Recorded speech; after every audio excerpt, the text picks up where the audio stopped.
Najprej me zanima, kako lahko godalni kvartet sploh najde prostor v slovenski glasbi. Težko. Zakaj težko?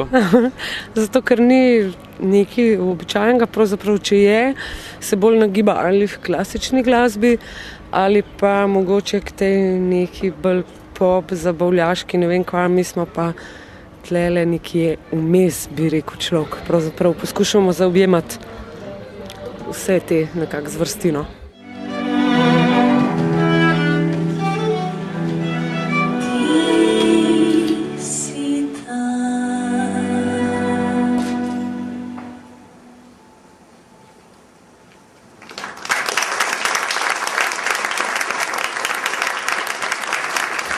Postali ste prepoznavni tudi z sodelovanjem Siddharto na štekanjih, v Tivoliju. Se obeta mogoče recimo še kakšno takšno sodelovanje oziroma kako je sodelovati z eno najprepoznavnejših slovenskih skupin?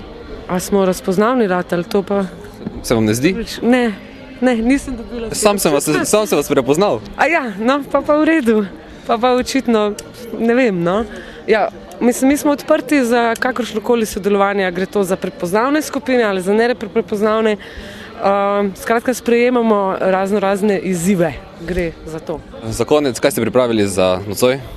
Za nocoj nekaj zelo posebnega, med ostalim tudi ena skladba, ki bo danes prvič izvedena, posvečena je vsem lačnim. In večina programa je narejena s pevko, Nežo Trobec Tropšič.